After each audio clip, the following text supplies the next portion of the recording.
Salut, j'espère que tu vas très bien. Le 22 août 2020, à 15h45, heure universelle, le Soleil est entré dans le signe de la Vierge, où il va y rester pendant 4 semaines jusqu'au 22 septembre de cette année, comme tu peux voir à l'écran. Et le Soleil, dans son parcours du signe, l'illumine et le réchauffe de toute son énergie solaire. Et moi, je viens toujours t'annoncer que la saison a officiellement démarré, comme c'est le cas de la saison Vierge. Alors, je viens te parler un tout petit peu des énergies classiques de la Vierge et je viens également te présenter l'agenda astro de la saison Vierge pour cette année 2020. Et en nouveauté, te présenter très rapidement le thème du moment où le soleil est entré dans le signe, parce que je le trouve extrêmement parlant des énergies que l'on va être amené à vivre et à intégrer au cours des semaines qui suivent. Alors j'espère que l'information te sera d'utilité. Alors, à un niveau collectif, toute saison vierge éveille en nous les valeurs typiques et les principes fondamentaux de ce signe, comme peuvent l'être le caractère utile et pratique, la tendance à chercher une amélioration, l'optimisation des choses, des process. Bien sûr, un sens du service, un sens du détail, de fortes compétences en organisation et en discipline, de fortes compétences en analyse et en discernement, et bien sûr toute la minutie et la précision que cette attention aux détails typiques de l'énergie de la Vierge comporte. Et donc nous allons tous, quelque part de façon collective, être en train de donner une attention particulière à ces valeurs dont je viens de te parler. À un niveau individuel, eh bien, nous avons tous une maison vierge dans notre thème où déjà, et d'ailleurs, il nous convient de cultiver les valeurs que je viens de te citer. Et les affaires de cette maison vierge, qui est différente dans chacun des thèmes, vont prendre de l'importance au cours de ce mois solaire.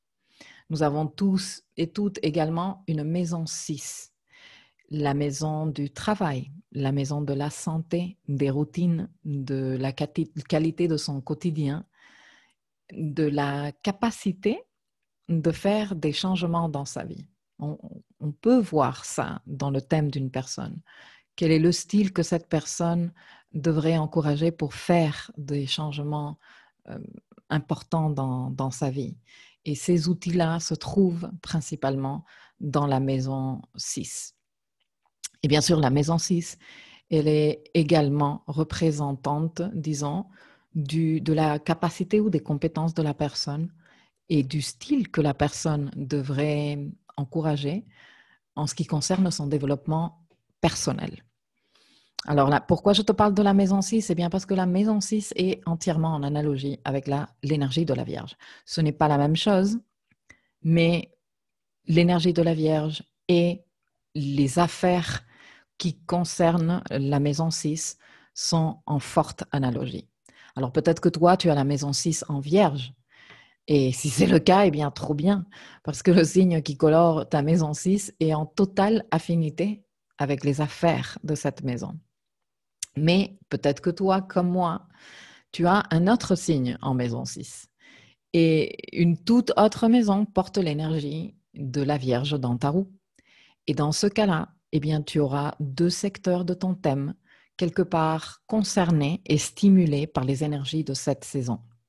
Indépendamment du fait que on va parler aussi des planètes protagonistes des grands alignements de ce mois solaire qui sont ailleurs, ne sont pas nécessairement dans ton secteur vierge ou dans ta maison 6.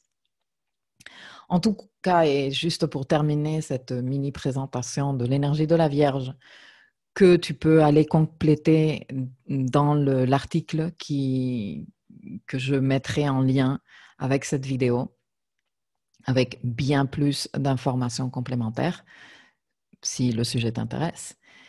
Et ce que j'allais te dire, oui, c'était que la saison vierge, je disais l'autre jour dans la newsletter aux membres de l'espace éducatif, est la saison de la rentrée de partout dans le monde. Et je trouve qu'elle a une énergie parfaite pour nous accompagner à démarrer un nouveau cycle, un nouveau quotidien rythmé de nouvelles habitudes. En réalité, quand tu réfléchis, c'est ça la rentrée.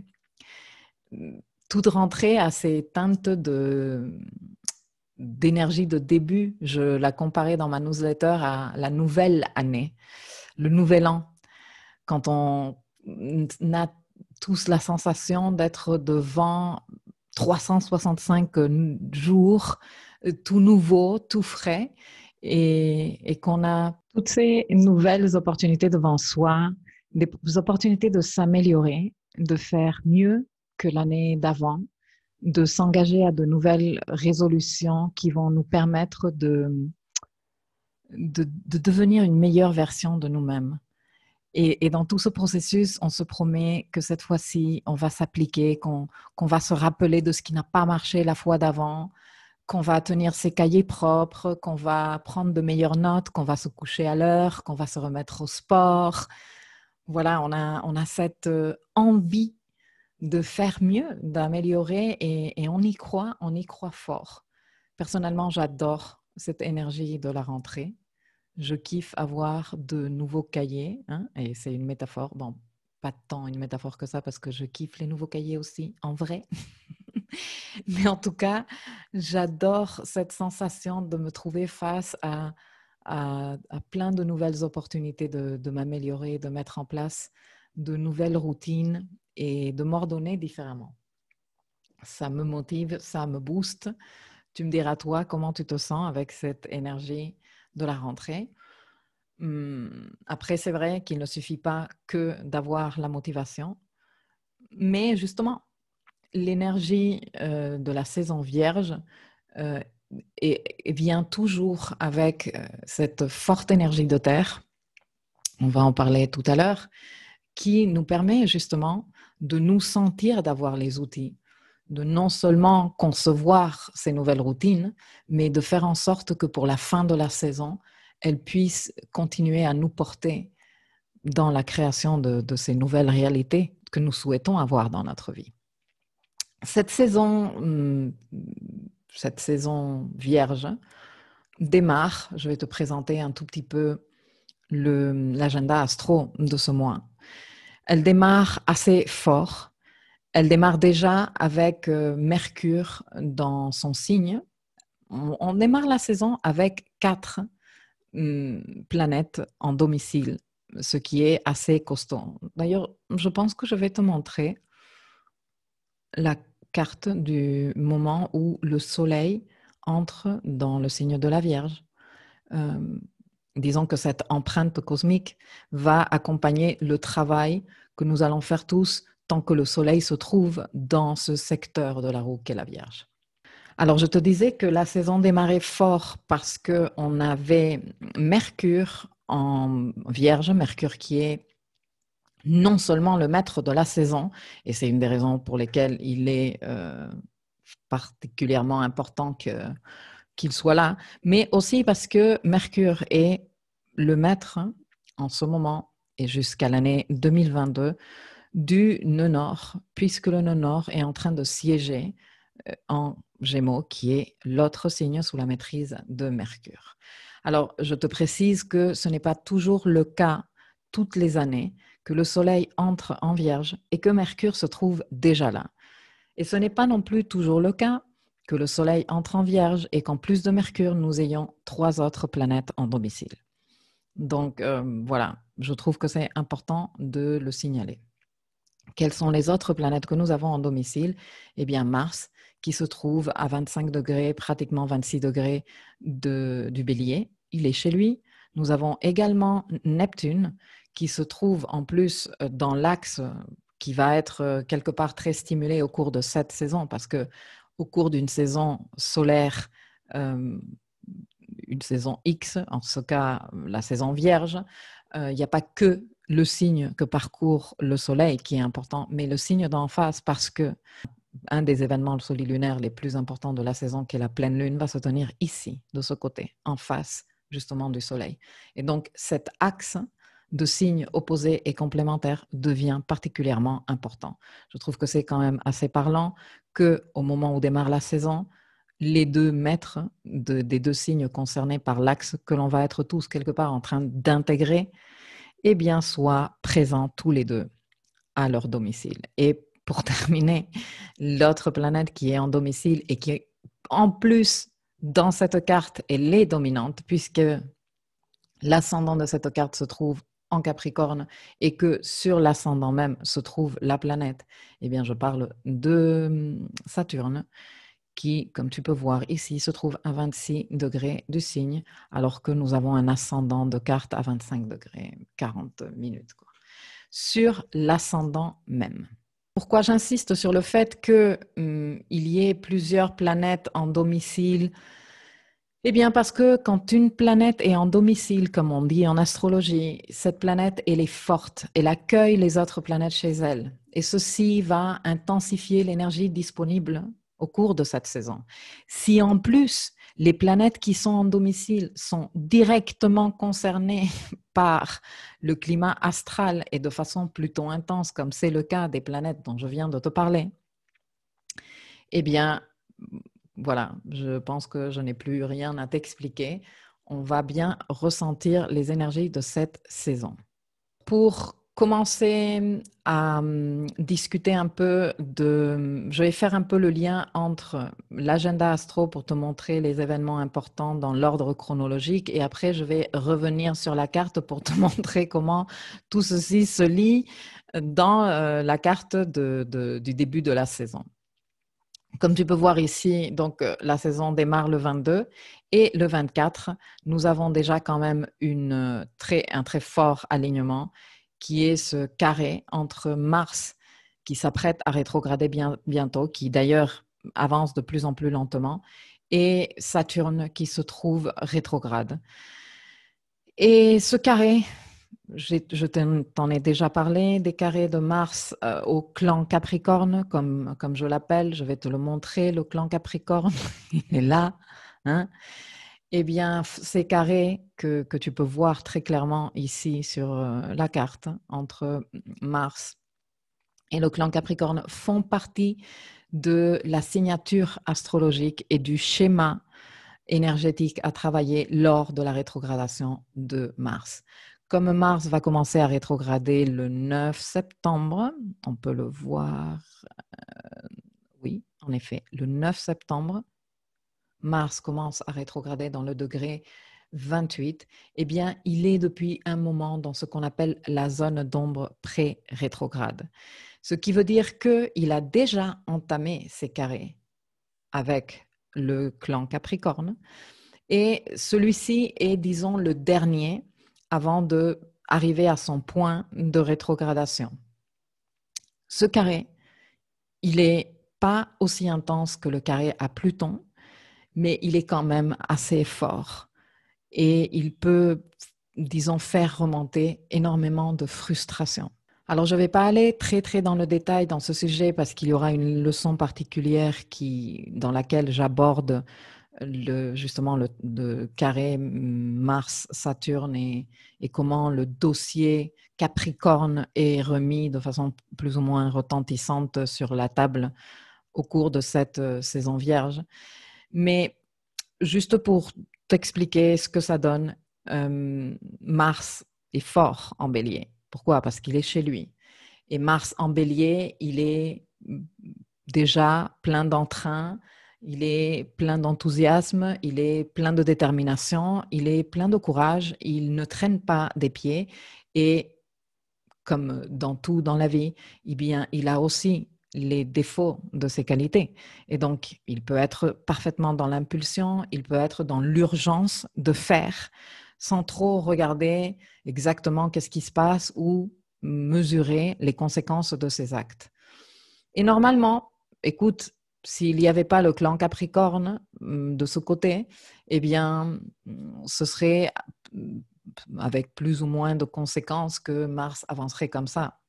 Je pense que sans le clan Capricorne, mais sachant qu'il y a Lilith et sachant qu'il y a un autre astéroïde ici dans le coin qui s'appelle Eris, dont je ne t'ai jamais parlé, mais qui rajoute quand même des couches d'agression et de violence, eh bien, je pense que sans le clan Capricorne, l'impulsivité de Mars en Bélier, je fais ce comme je veux, je m'en fous, j'avance, voilà, l'important c'est de faire, eh bien, ça aurait eu des petites conséquences, mais voilà, peut-être sans plus.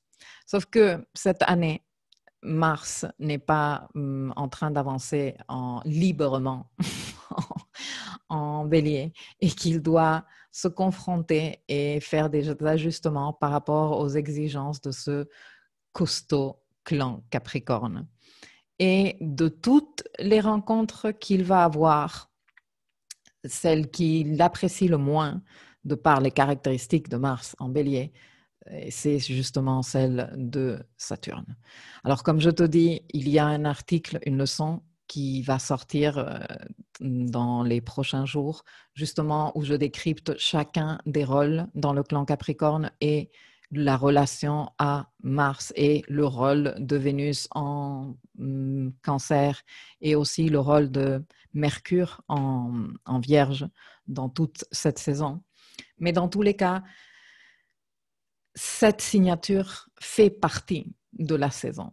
Et donc, ça veut dire qu'elle va nous accompagner, cette énergie de frustration, cette énergie d'un côté, je vais faire comme je veux, je me rebelle, j'en ai marre, j'en peux plus, c'est comme ça ma volonté, c'est comme ça que je veux faire. Et de l'autre côté, le clan Capricorne qui dit non, surtout lui qui dit non. Ce n'est pas comme ça que ça va se passer. En tout cas, ce n'est pas comme ça que ça va se passer et ce n'est pas maintenant que ça va se passer. C'est non pour l'instant. On verra plus tard. Mars va arriver à son point de rétrogradation et il va commencer à reculer. Et déjà, regarde, il est dans le degré 25. Il doit arriver au degré 28. Entre-temps, Saturne ne va pas reculer plus que ça. Il va reculer maxi 1 degré. Donc, tout le temps qui lui reste à Mars d'avancer dans le signe, le temps où il sera stationnaire dans le degré 28 et le temps où il va commencer à rétrograder. Alors, pour s'éloigner de ce carré au clan Capricorne, notamment ces deux-là, Pluton et Saturne, je te dis pas avant la moitié du mois d'octobre. Du coup, qu'est-ce qu'on fait? On est ici en train de très fortement travailler l'énergie de la frustration.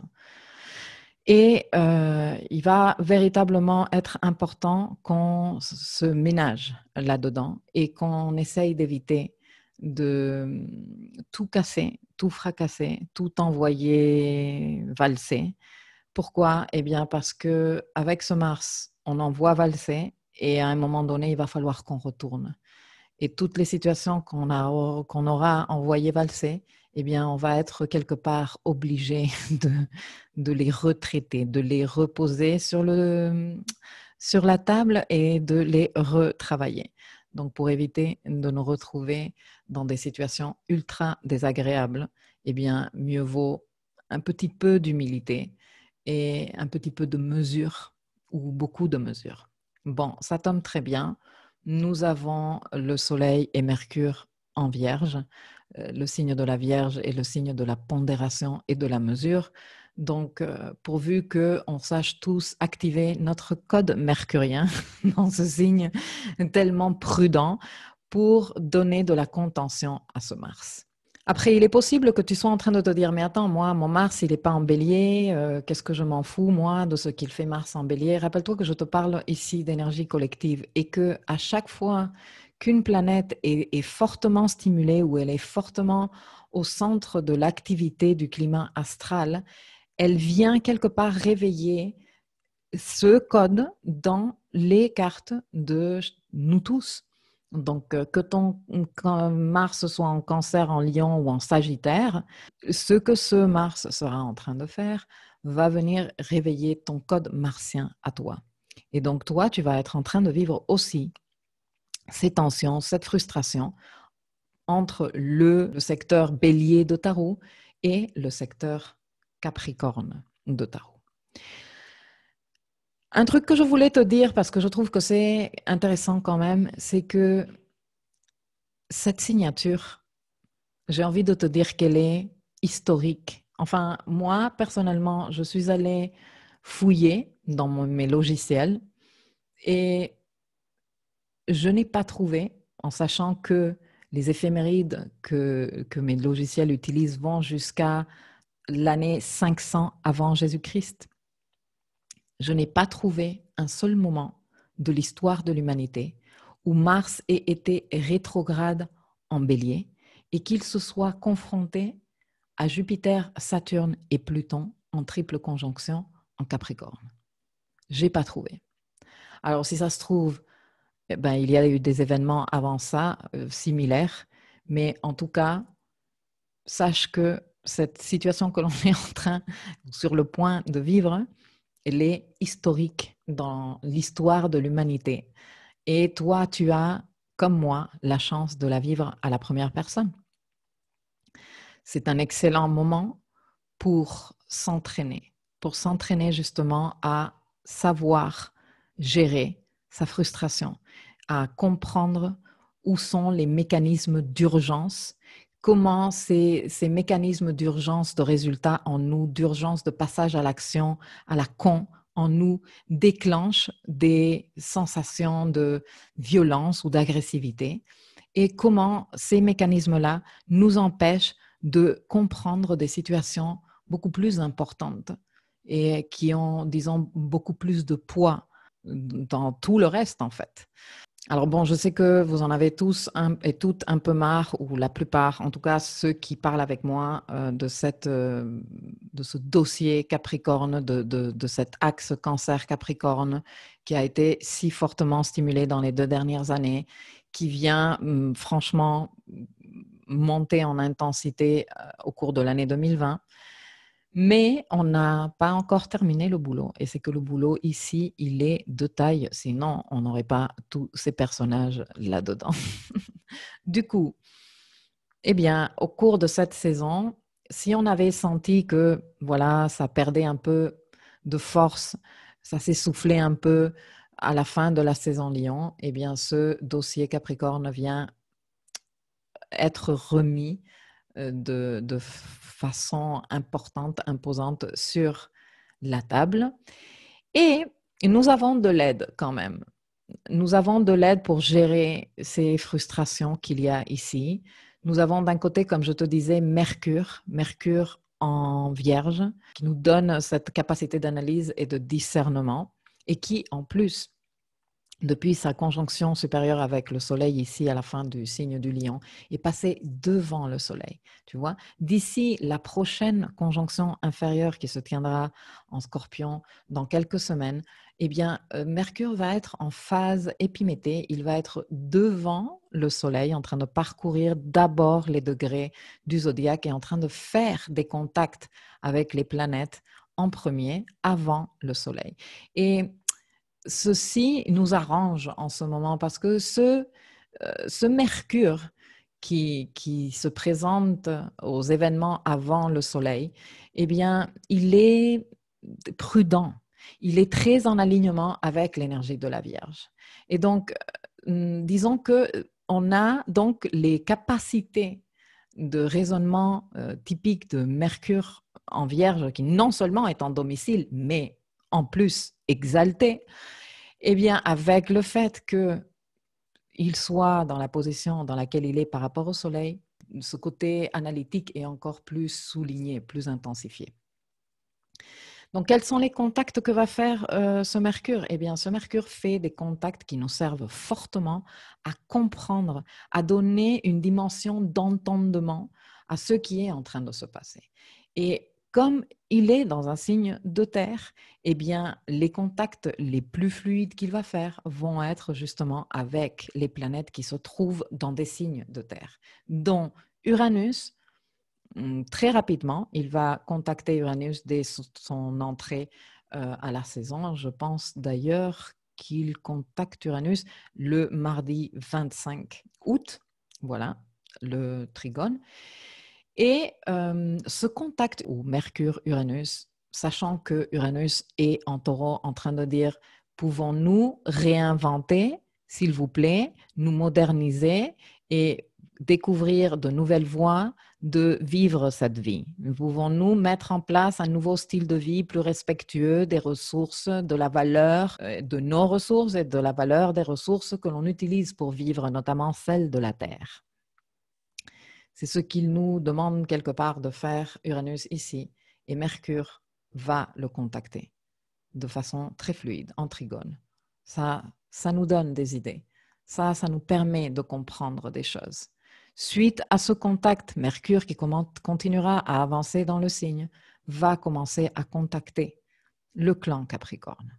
Et là, grâce à ces contacts que Mercure va avoir avec le clan Capricorne, nous, on va commencer à avoir un bon entendement, une bonne compréhension de ce qui se cuisine. Et non seulement ça, avec ce Mercure, nous nous sentons avec les compétences et les outils intellectuels de mettre en place des choses différentes, comme nous demande également cet Uranus, pour pouvoir avancer dans ce très lourd, très difficile et très challenging dossier Capricorne pour nous tous. En même temps, nous avons Vénus qui, elle, continue à avancer doucement dans le signe du Cancer, et les oppositions dont je t'ai parlé il y a plusieurs semaines que Mercure et le Soleil ont fait à leur tour avec le clan Capricorne, eh bien, c'est au tour de Vénus à les faire.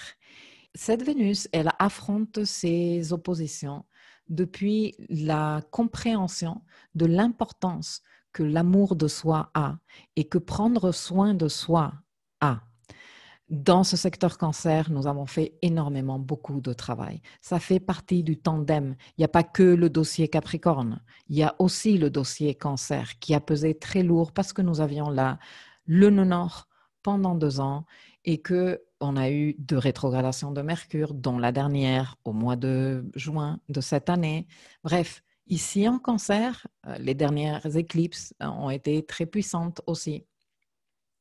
Et Vénus, quelque part, vient boucler ce travail en éveillant en nous cette envie de nous occuper, cette envie de faire le nécessaire pour nous, de nous écouter, de mettre en place toutes les stratégies cancer dont on a besoin, de nous donner ce soutien émotionnel dont on a tous besoin dans le secteur cancer de notre roue, qui vient quelque part contrebalancer tout ce qui est en train de se passer, tout ce niveau d'exigence qu'il se tient toujours et encore dans le secteur Capricorne de nos roues. Et à ça vient se rajouter le fait que le Soleil, lui, sera toujours en train d'avancer au cours de la saison dans le signe de la Vierge, et que le Soleil en Vierge représente l'opportunité pour chacun de nous et chacune de nous de donner l'attention suffisante à notre quotidien pour évaluer s'il nous emmène dans la direction que nous souhaitons prendre, le but vers lequel nous voulons avancer.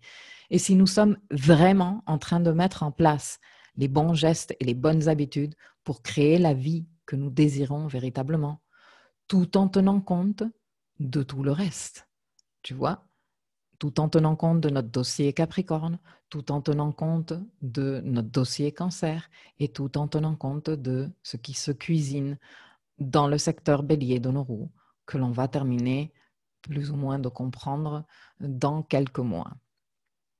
On va d'abord, je pense, vivre l'expérience. Mais dans tous les cas, ce soleil, il est utile.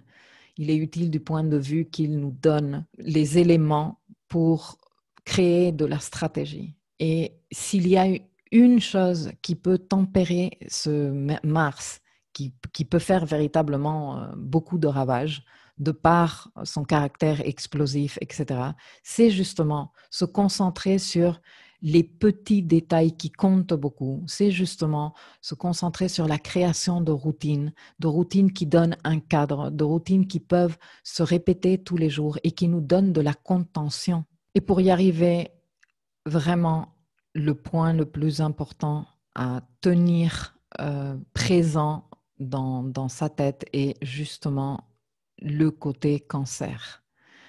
Regarde, au moment où le soleil entre dans le signe, de la Vierge et qu'on dresse cette carte qui nous parle des énergies disponibles pour la saison, nous avons cette figure que l'on appelle un T carré. Tu vois?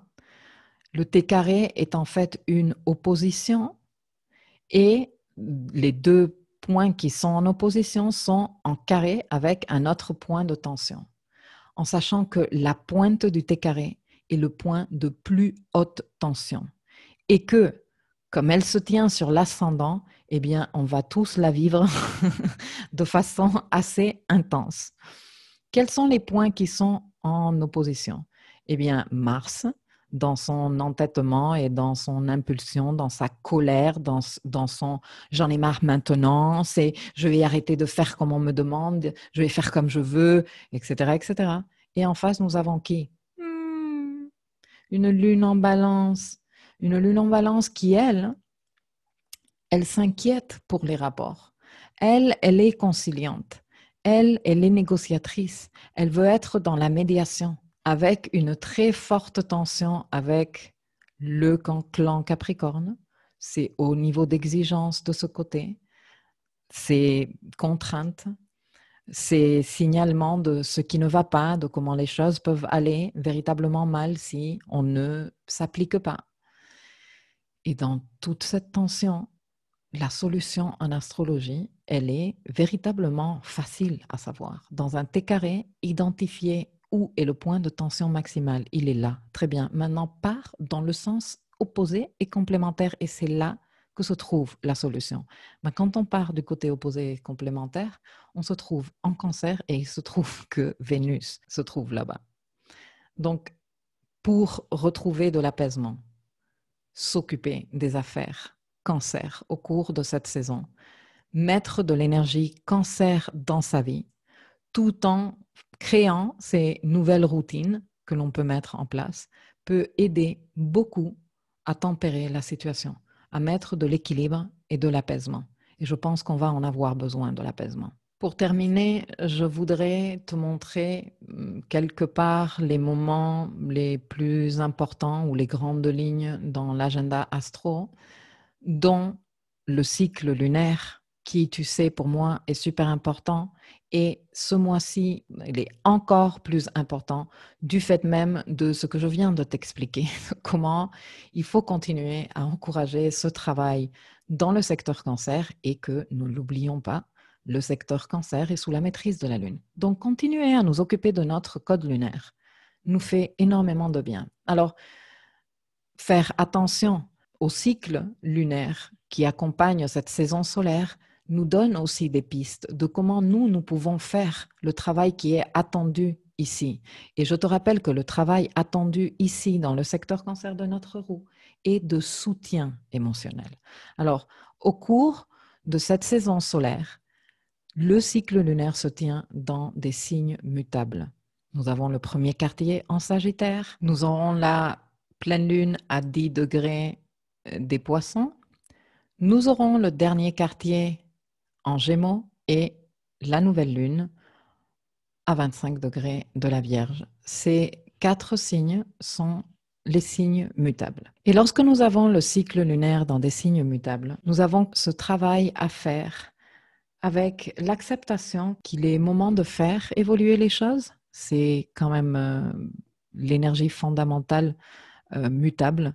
Et donc, nous allons être en train de travailler justement avec cette énergie à un niveau émotionnel. Et c'est comme ça qu'on va devoir apprendre à se donner du soutien émotionnel, en se disant que rien n'est gravé sur le marbre et que tout peut évoluer encore. Je termine cette vidéo en signalant les autres événements que je considère importants, même si je te laisse faire ton décryptage de ton côté. Il y aura cette image à ta disposition et la légende pour que toi, tu puisses décrypter tous ces petits symboles. Je souhaite parler de l'entrée de Mercure en Balance. Le 5 septembre, Mercure restera en Balance jusqu'à pratiquement la moitié du mois de novembre. Donc oui, tu es en train de deviner correctement, il va rétrograder entre le signe de la Balance et du Scorpion. Du coup, il va rester longtemps dans le coin. Le jour d'après, il y a Vénus qui change de signe également. Lorsque nous avons les planètes personnelles, Mercure, Vénus, qui changent de signe, disons que le style dans la gestion de notre quotidien change et ça se ressent. Mercure en balance va faire que notre pensée soit plus dirigée à protéger nos rapports, les rendre plus harmonieux. Vénus en Lion fera que notre désir soit plus dirigé à faire plaisir, à prendre du plaisir, à nous faire plaisir et à obtenir la reconnaissance des autres dans ce faire. En plus de ces entrées dans les signes que l'on abordera également le moment venu, eh bien, nous avons le spectaculaire moment du mois où Mars passe véritablement en mode rétrograde à 28 degrés du Bélier. Ce sera le 9 septembre et bien sûr qu'on abordera ce sujet bien plus en détail le moment venu. Et bien sûr, un autre moment important est celui de Jupiter qui reprend le mouvement direct à 17 degrés du Capricorne. Et le moment de déclencher le plan de croissance en Capricorne sera pratiquement arrivé. De bonnes questions à se poser seraient, est-ce que tu as fait le bilan des ressources à ta disposition que Jupiter demande quelque part en Capricorne? As-tu une idée? As-tu travaillé sur un plan? As-tu une idée du plan à suivre? Parce que tu as encore le temps d'ici la fin septembre, lorsque Saturne reprendra son mouvement direct le 29 septembre. Mais si tu ne t'es pas véritablement appliqué là-dessus, peut-être que ce serait le moment de commencer à ficeler le tout. Pour terminer, la conjonction Lune-Vénus à 8 degrés Lion. Ce moment, tu sais, pour moi, il compte énormément. Ces deux énergies féminines en conjonction, pour moi, représentent pratiquement l'énergie d'une nouvelle lune, mais de forte énergie, yin, de forte énergie, de manifestation déclencheuse de choses intérieurement. Donc, je considère toujours ces conjonctions très fortement. Et le soleil qui basculera en balance le 22 septembre. Et là, on sera dans toute autre histoire et je viendrai t'en parler. J'espère que ça va te donner des éléments pour que tu puisses travailler sur justement la création de routines qui répondent davantage à ce que tu veux obtenir, à ce que ce clan Capricorne a mis en exergue, que tu arrives à trouver les moyens de gérer ces frustrations qui vont faire quand même partie fortement de notre quotidien dans les semaines à venir et que tu prennes tout ceci comme un entraînement, non? Ces entraînements de fitness spirituel dont je parle très régulièrement et qu'on ne peut faire que lorsqu'on est face à ces situations. Tu sais, tu ne peux pas entraîner ta résilience si tu ne te mets pas dans des situations de difficulté. Tu ne peux pas entraîner ta tolérance à la frustration si tu n'es pas face à des situations hautement frustrantes. Tu ne peux pas entraîner ta patience si tu n'es pas face à des situations qui demandent de cette compétence de toi. C'est vrai que, enfin, moi, avec une Vénus en Gémeaux, je suis toujours pour cette envie de se former, de lire, de faire des formations. Mais il faut savoir faire avec ce qu'on a appris. Il faut savoir l'appliquer. À un moment donné, il faut savoir sortir des livres, sortir des conférences, sortir des formations et commencer à mettre tout ça en application. Eh bien, on est face à un moment assez spectaculaire pour le faire. Donc, faisons-le. Et bien sûr, tu n'es pas obligé de le faire tout seul. Bien sûr, moi, je te propose de t'accompagner dans tout ça, de t'accompagner à différents niveaux, alors que ce soit à travers la création de mon contenu gratuit, dans mon blog, dans la chaîne YouTube, dans les réseaux sociaux, que ce soit à travers la création de contenu gratuit, mais un peu plus poussé dans la plateforme, l'espace éducatif, la section chez nous, ou que ce soit à travers mes programmes d'accompagnement dans le programme Architecte de ma vie, dans mes séances de coaching, voire un rendez-vous astro pour te clarifier. Tu n'es pas obligé de faire tout ça tout seul.